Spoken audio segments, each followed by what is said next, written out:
Ay guys, ganyan nga pala, madama kami sa Daragal. Padaman man nga ni kami ni mama, tapista nga ni palan sa Daragal kala. Sa oras nga ni kanin guys, nakasakay na nga ni kami.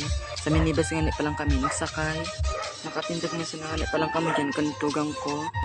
Dawa nga ni guys mapagal, kaya for the go. Sarap pa nga ni palan guys, at tag-uragan ko digdi sa minibus. Bukod sa nakatindog na, ang tugtog kang driver, pang broken. Aray ko.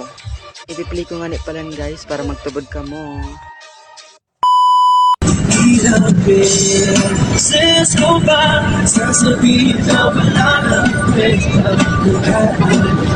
Diba?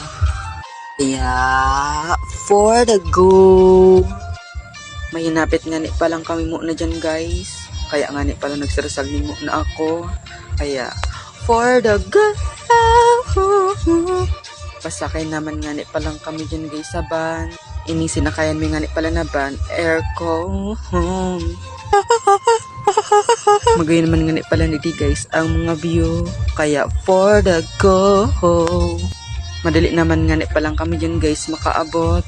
Hindi na nga ni part. So super duper lamig.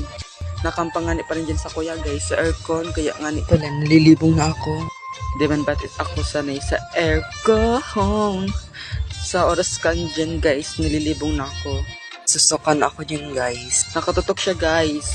Kaya wala akong magagawa dahil sumama lang kami sa kapatid ng kasama namin. Hanggang dito na lang guys, di ko na talaga kaya.